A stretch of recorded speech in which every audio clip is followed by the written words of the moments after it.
I'm in the book of Job this morning in my personal reading, and I'm reading Elihu, his rebuke to Job. Elihu comes in about 3 chapters prior to God coming up on the scene in chapter 37, 38, 39, 40, and 41 and saying, Job, where were you? But the thing that came out to me when I was reading Elihu was this. Elihu said to Job, do you truly think that there's no benefit in obeying God? That's what Elihu is saying about Job. And I wonder this, did Job truly believe what's the benefit of obeying God? Because that theme is throughout the Bible. But I'll tell you what, there are benefits to obeying God.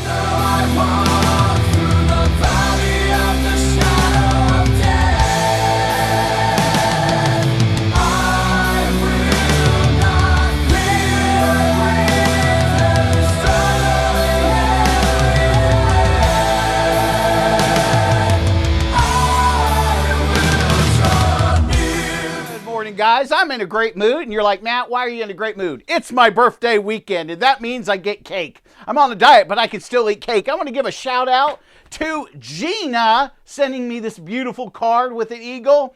God, in his word, says he will renew us like eagle's wings. If you're not praying that, you should be, because I can really tell a difference, physically speaking, when I give my life to God and I say, Lord, would you renew me today, my mind, my body, my spirit, like eagle's wings, like you said. Place me in the cleft of the rock, the shadow of your wings. Father, put a hedge of protection around me with a wall of fire and angels. Oh, I ask for it all. You guys hear that noise? That's espresso beans being ground down. Oh, stop talking dirty to me. Hey, today we're going to be in the book of Exodus, guys. We're in chapter 1. I want you to listen to this. It says, and the children of Israel were fruitful and increased abundantly and multiplied and waxed exceedingly mighty, and the land was filled with them. This is the Israelite Joseph has brought to Egypt, because remember this, there was a famine, and God used Joseph to save his family and to save Egypt, the Pharaoh included. Now there arose a king over Egypt which knew not Joseph, and he said unto his people, behold, the people of the children of Israel are more and mightier than we.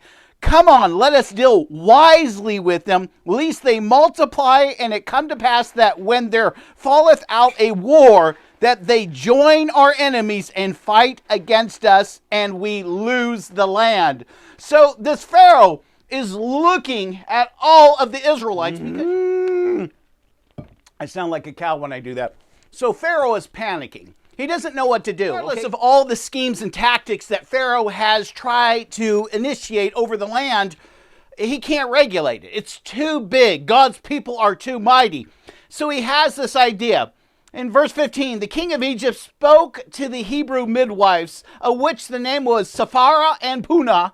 And he said, when you do the office of midwife to the Hebrew women, and you see them upon the stool, if it be a boy, then you shall kill him, but if it be a daughter, they shall live. These 2 midwives, which were helping to deliver all the babies for the Hebrew children, and they were busy, because every single day they were going house to house to house. And they were commanded, if it's a guy, if it's a boy, kill him.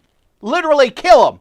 But if it's a girl, they can live. Basically pay lip service to the king. Okay, I understand what you're saying. If it's a guy, kill him, right? But they don't do that, because the text says this, that they feared the Lord. They knew in their heart of hearts, you know, this is wrong. I'll ask you this question. Are you so secure in who you are that you could make a decision like this? I mean, because a lot of people, they're told what to do, and sometimes we're told to do something that is wrong. And deep in our heart, we know it's absolutely wrong. But because we don't like confrontation, because we don't like to argue, because, you know, I just want to get along and go along. And friends, we can all get along and go along. And God is asking us to be peacemakers. In Ephesians 6, Paul says to put on the sandals of peace. And again, you're not going to have peace unless you have Christ. You can't give what you don't have. But there are times where you have to take a stand.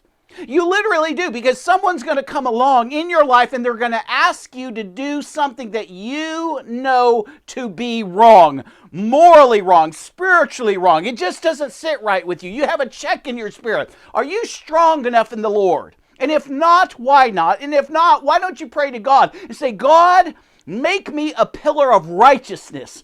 Make me like a steel beam that's jagged and sharp and heavy, and people don't want to mess with it. I mean, we don't have to be confrontational, but we can decide in and of ourselves. Here's the thing, the buck stops here. No, I'm not going to do it. And I love what these midwives did, because they told Pharaoh, I understand, makes sense, we'll go ahead and do that. But they decided there is a higher level of authority that Pharaoh doesn't even know about. He doesn't understand. He considers himself God, but these Hebrew children, they knew about the one true God. And they said, we're not going to do this. Are you willing to make a stand? And if so, if you were going to lose your life because you made a stand, would you continue to stand or would you falter? You know, I can think of some people in the Bible that I truly admire. Daniel. I mean, literally, Daniel, there was an edict out, the king had signed it, put his ring in the wax. You're not to pray, you're not to get counsel from anybody else other than the king, but three times every day. And the word of God says, as he had done before, he prayed unto God and he made his petition, he made his request. And in the face of death, being in the lion's den, he didn't care. Shadrach, Meshach, and Abednego, they were told that they were going to have to bow down. And I love what they told King Nebuchadnezzar. They say, hey, we need not to even think more about this subject. We've already decided we're not doing it. Even if you kill us, we're not going to bow the knee. Think about Stephen. I mean, he's basically a deacon and elder. I mean, the disciples, they need people to help, and Stephen's their guy. And he's going to help with the things because they're busy sharing the gospel. And they go against Stephen. And here's the thing. It said Stephen's face was glowing. Why was it glowing? Because God was so on him. And he feared not. He stood in the face, and it did cost him his life. And yet we have Polycarp to pay allegiance to Caesar. Just kiss the statue. You know what Polycarp said? All the days of my life, God has never done me wrong. Not one day. Why would I choose to do him wrong? That story, that's in the history books. That's not in the Bible. But at first they couldn't burn him because the fire had no effect on his flesh because he walked with the Lord. Finally, they had to stab the guy and the blood poured out of him and put out the fire. Friends, there's something about being a Polycarp, being a Daniel, being a Shadrach, Meshach, and Abednego, being a Paul. Paul never backed down. They believe Paul was stoned 3-4 times. Several of those times he was dead and God had to bring him back to life. They don't stop throwing the rocks until you're dead, man. I mean, that's how it was. It was a sport. I mean, it was a heathen sport. It was the most depraved men getting to throw rocks. Look how rotten people are today and how people like to gossip and be involved in everyone else's business. They loved stoning people and feeling justified. This is a bad person. Let's make him pay. There's something in all of us that wants to deal with evil, and yet you and I, our hearts are so corrupted as we don't even know our left hand from our right hand. God goes over the top and says, let me be the judge, because you can't accurately judge. Matthew 7 tells us to get the log out of our own eye so we can see clearly to help a guy get a splinter out of his own eye. Want to judge because God says, in the matter you judge, it will be measured to you. So you determine how you want God to deal with you by how you view others. That's why God comes up again over the top and says, treat others the way you want to be treated. Because if I treat others the way I want to be treated, I'm not going to talk about them. I'm not going to judge them. I'm going to try to do them good, okay? I'm going to be respectful. I may not even like them, but I'm going to pray for them because that's what I want in return. And then that's what God gives me. Because here's the thing. I'm giving what I don't have out of me, but I'm giving what I have through Christ. Sometimes think of the Persian Empire with King Xerxes, and he's a mighty king. Literally a mighty king. Have you ever heard of the movie 300? The Spartans? King Xerxes was that king. Okay, so we're going back in time. And there was a person called Mordecai who was a keeper of the gate, and Mordecai saved the king's life, and yet within the king's realm was a person by the name of Haman, which was wicked, and Haman wanted to kill Mordecai, literally wanted to kill Mordecai. But here's the thing, Mordecai continued, regardless of the pushback that he was getting, to do the right thing. He says, I'm not going to bow down, because every time Haman came by on his horse, Mordecai was supposed to, according to protocol, get on his knees and give him honor. But he's saying, I only bow to one. Let me ask you this. Who do you bow down to? Now, I want you, before you answer that, I want you to think very clearly, because this isn't a question that I'm giving you that you're going to pass. We're all going to fail. We all bow down to the wrong things. Good question would be this: where's your allegiance? Who's it to? Who do you think about the most? What do you think about the most? Is it God? Is it His kingdom? Or is it your kingdom? I'm not trying to pick on you. Devotions that we put out are to help you to think, oh my gosh, I'm guilty before God. And so God wants to just whip you and kick you? No. God wants you to get on your hands and knees and say, man, I'm guilty. Lord, forgive me. Lord, help me. Help me to be a better man. The heart I have is full of stone. Give me a heart that's made of flesh. Make me alive. Breathe on me. I want to go a different direction. The life I've lived, the decisions I've made, it hasn't worked out. All these things I've done, that's amounted to nothing. I've yet to meet anyone who serves the world and Satan that can claim the victory in this life, because eventually, now watch this, I have met people that thought they had gained the world, but eventually it's all taken away from them by God. It's back to what I was reading this morning with Job. Does it pay to serve God? Literally, because Elihu is alluding in this text that, Job, do you really think like this? That there's no benefit for the life that you've lived thus far? I move about 5 chapters to the end, from 36 to get to 42, where God makes all the wrongs right with His children, doubles them up with His favor, His provisions, His protection. God's fair, but God had to teach Job, even though, Job, you are a righteous man, like I spoke to Satan about in chapter 1, you still are a man. And God is saying this, and I am God, and there is none other. You think that we know God, that we're closer to God, that we understand God. None of those are true. None of those are true. I'll tell you what's true. I took some boxes out about a half an hour ago and I was burning them. Okay, it's really windy. And all of this ash was floating up. It was just going all over the place, and some of it was glowing, you know. And in the book of Job, it says, the sparks fly upward, so man has troubles. I always quote that when I'm burning boxes. After all the boxes have died down because it's so windy, so I just waited and watched. Okay, I walked over to my car, and I looked, and all over my car was ash.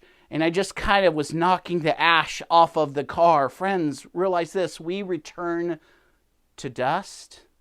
Have you ever been to a funeral? From dust I came, and now I will return back to the earth. I am dust. None of us have an argument at all against God. We are guilty before God. God has done everything for us.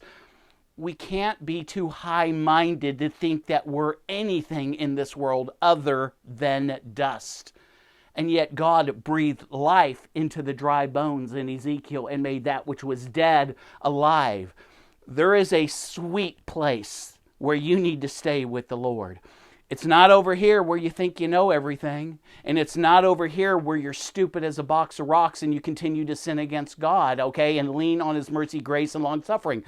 This is the sweet spot where I understand a little bit about God, and I humble myself before Him. I realize He's God, I'm not. He's holy, I'm not. He's righteous, I'm not. He's high and lifted up, and I'm not. And I just stay in this place. And when I sin, I really quickly repent. And I ask for His mercy, and I ask for His grace, and I ask for His favor, and I ask for His provisions, and I ask for His protection. I ask for all of these things because I need Him. I am a creature. He is creator. I don't have the ability to speak, and that which did not exist starts to exist. I have a date which I was born. You understand? I'm celebrating that this weekend. There was a day where I was born, and there will be a day, according to the book of Job, that I will die. Nothing is going to change those dates, and yet God has lived from everlasting to everlasting. He is the beginning and the ending, and He has no end. Hebrew midwives knew that eventually they're going to stand before Pharaoh. And he's going to ask them some very pointed questions because Pharaoh's not stupid. He's going to go 6 months, a year and a half, 2 years, like, what in the world's going on? We've doubled again, because that's what was taking place. I mean, they kept on doubling. You know what I'm saying? So, in the text, and the king of Egypt called for the midwives and said unto them, why have you done this thing and have saved the men children of Israel alive? And the midwives said unto Pharaoh, because the Hebrew women are not like Egyptian women, for they are lively and are strong. And they deliver before we ever get there. I mean, they're just punching these babies out. Before we even get to the house, it's a done deal. It's not like, your Egyptian women that, have to have a midwife and someone wipe their head. No, these are women that are out in the field. Oftentimes, as they were making bricks, as they were sowing and reaping and doing all these things for Egypt, they would just squat, give birth to the baby, and then have the baby be taken back to the house and keep on going. Kind of like the Energizer Bunny. Pharaoh has one of those Twix moments. Really? Huh.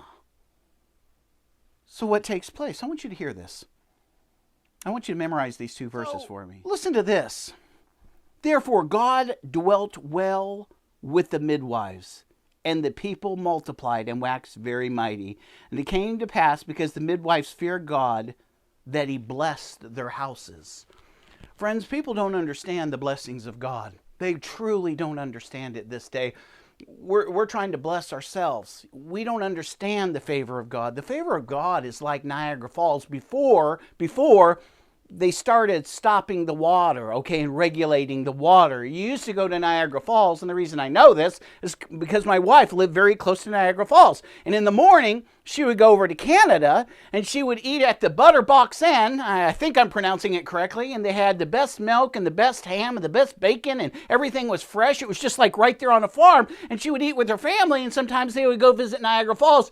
And it was just this monstrous amount of water coming over, It wasn't being hindered. It wasn't being stopped. It wasn't being regulated. It was just breathtaking, depending on what side, whether you're on the Canadian side or the American side, you're still witnessing the power of Almighty God. And yet that power, which is so breathtaking, is nothing compared to God. God is millions and billions and trillions of times more powerful than the strength of that water hitting all over the place, and you can feel the mist on your face.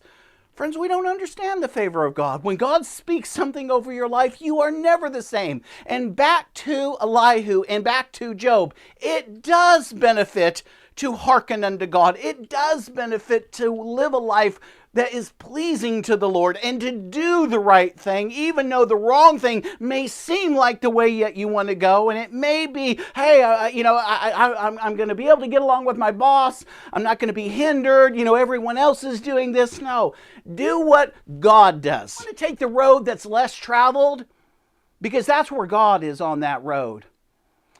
There have been many times in my personal life, I'm not going to go into the stories, where I chose the wrong way and it cost me. I can think of this one. I just need to say this to my wife. Remember the mirror guy? Okay? Look at. I call my boss. I was a salesman, and I go to sell advertising to this guy, and he had a mirror company, and it was like a whole block, and it was a humongous building, and and he walks me right in, and without my advertising, he sunk. But the problem is he never paid for last year's advertising. He owed like $75,000. He owed a ton of money. And I remember calling my boss, and I said, what do you want me to do? His name was Larry Narrett. You know what Larry says? Matt, you are not a collection agency. Write him up, but put it under a different account like he's a brand new customer. And I remember I didn't think that was right, but here's the thing. I'm going to make a ton of money. I'm literally going to make a ton of money. And when I say ton of money, I mean a ton of money. By just writing this guy up, and the guy's walking me through the office. He says, well, Matt, have you talked to your boss? What do you think?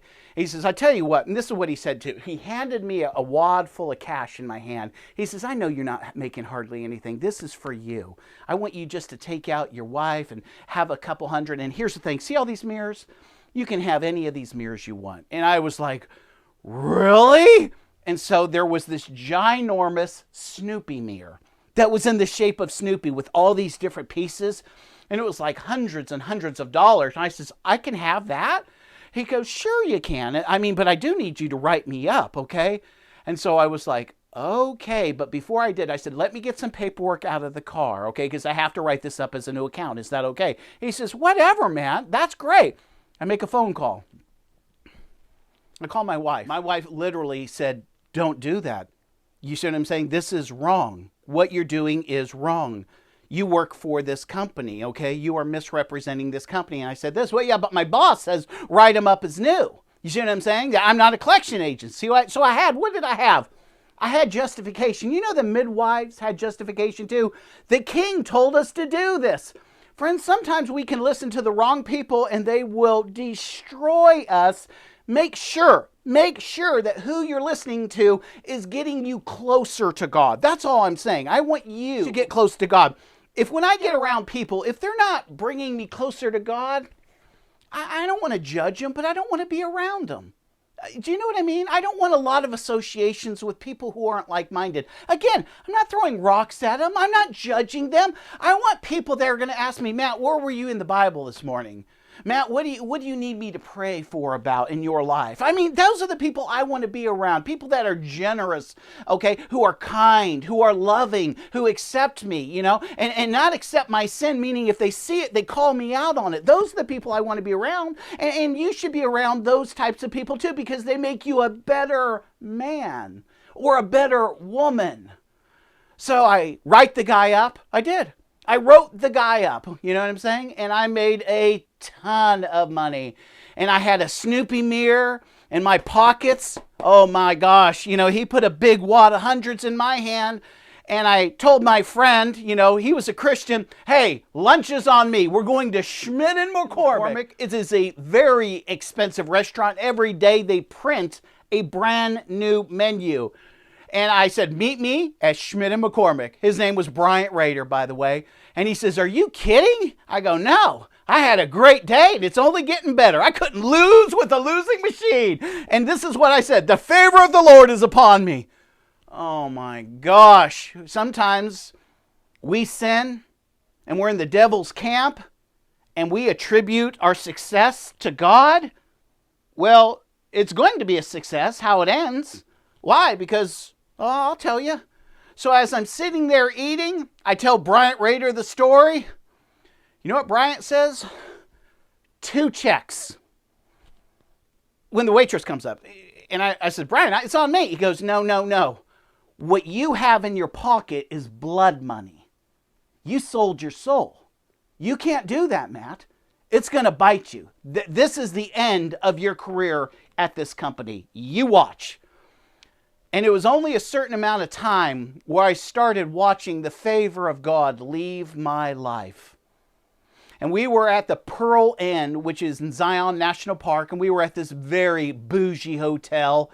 And we were going to hike the Narrows. I'm with my wife, and we're sitting there, and it's late night. We're drinking coffees, and we're just looking at this magnificent room, and looking at God's creation is breathtaking. We were at the jacuzzi. We went to a pizzeria. We're living large. We feel like we're in charge, and there's a check in my system. And I said this, I prophesied, I think they're going to fire me. Now realize this, I was like one of their number one guys. And I'm making tons of money for the company. And I just said this, I really have this feeling I'm going to get fired. And my wife said, I don't know. We didn't know what to think, but it was real. This feeling I had was real, and it was only a matter of time. See, when I wrote that guy up, I lit my own fuse to the bomb that was going to destroy my career. Literally, I lost my job by the sovereignty of God. It'd be a day where I would go into work and all the teams were there and they were just basically saying this, you know what, we have too many salespeople and we're going to let an entire team go. And as soon as the president of the company said that, I understood that was my team. That not only had I did this to me, but I did it to my own team because God was targeting me. I already knew it. You know who I was? I was Jonah. This problem is because of me. Because I knew better. You guys don't know any better. Look at the people on my team didn't know their left hand from their right hand. They didn't know God. They were of the world, in the world, okay? I knew better. And they were pulling straws. That's what they were doing. Had all the names of all the sales managers and all those teams. And I thought, surely they wouldn't do this. I mean, 5 of the 7 largest big hitters in the company are in Larry Narrett's team. That was my boss. And they pulled that. I remember walking out with a box, crushed, having debt up to here because I was living way over my means because I decided to go the wrong way and not do what was right. All that blood money in my pocket. You know what I did to the Snoopy mirror? I took that Snoopy mirror, I went home and I grabbed that Snoopy mirror and I just smashed the crap out of it over a garbage dumpster. And I started crying out to God, forgive me, help me. I don't know what I'm going to do. Lord, I'm in trouble. I can't go anywhere and make money like this. I was just stupid money. Friends, there is no compromise in God's kingdom. God forgives you when you mess up, but mess up is something that you do kind of accidentally, not choosing to go against the grain of this book. I hope this helped you out, and I hope this will encourage you to choose the right over the wrong and realize there are such benefits doing it God's way. I love you all. You guys have a great weekend. Peace out.